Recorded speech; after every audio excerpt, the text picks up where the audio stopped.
Hello, my name is Dick Turner.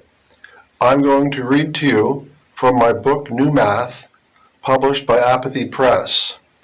I have made what I call photoplays of these stories. I hope you enjoy them. Thank you very much.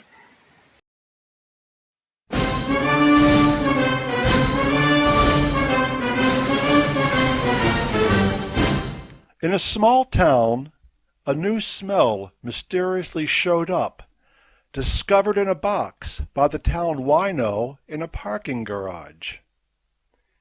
It created a sensation.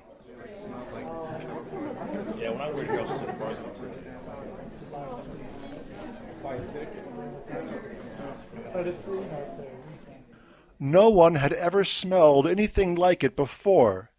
It smelled of, to quote Mayor Bill Fern, sweet rotten apples, spring roses, and mold-covered musty leaves, but with an indefinable quality to it. Not everyone agreed with this description, but they were all proud of what they called our smell.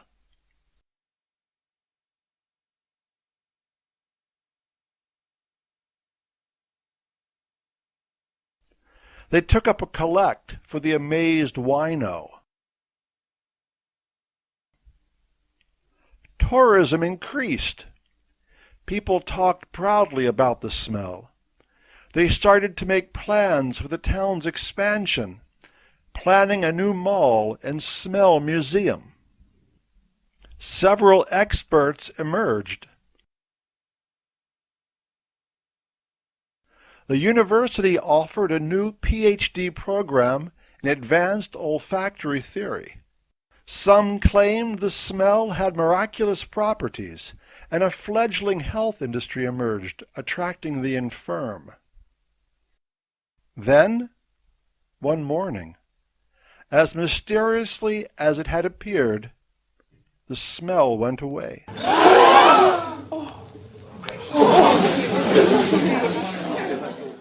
No one could understand it, and they were alarmed because of the effect it would have on the town's revenues, the smell having become the main attraction for the otherwise unremarkable town.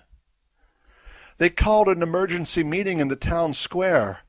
Everyone was there, bewildered and looking for answers. Suddenly they noticed the wino coming down the street. They rushed over and got him, asking him what he knew about the disappearance of the smell. He then told them that the whole story of the smell in the box in the parking garage was just an invention because he was embarrassed about his personal body odor.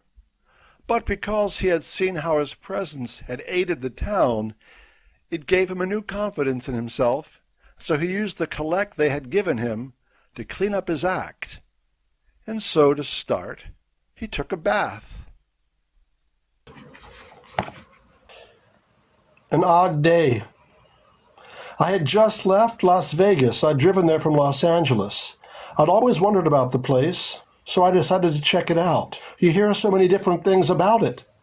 Vegas and the mob, Vegas and prostitution, Vegas and gambling, people losing everything, people becoming millionaires, much less frequently, quick marriages, quick divorces.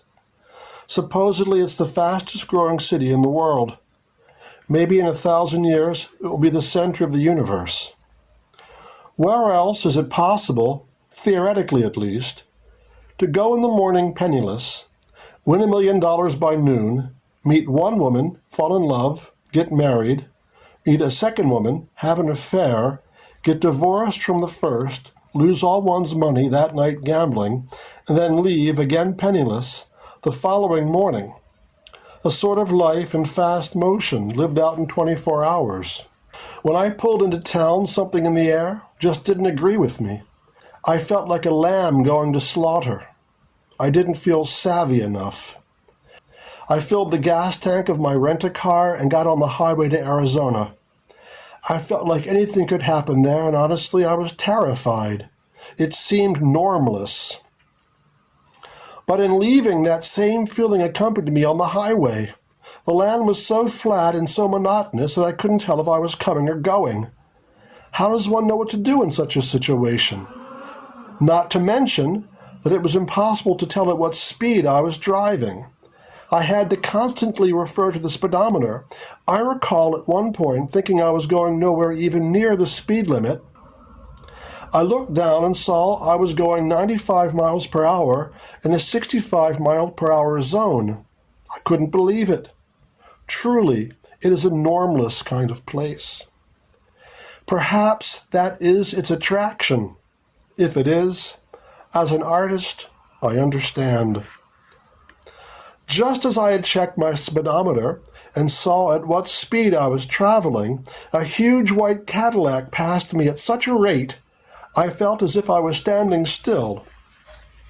Who knows at what speed he was going? 120 miles per hour, 130, faster? I wondered. Maybe he was a big winner hot off the gaming tables, rushing home with a suitcase of $100 bills, a beautiful woman at his side. Maybe he was a loser trying to escape the demons of ill luck, or worse, the strong-arm men pursuing him. Pretty soon the Cadillac passed from sight, and I was alone again on what seemed an endless highway. To pass the time, I turned on the radio. I've always liked the Beach Boys, just as I've always been amazed that they incarnate the image of carefree American youth, good times and wholesomeness.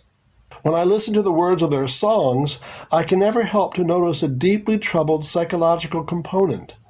The song that was playing, titled "Don't Worry, Baby," was no exception.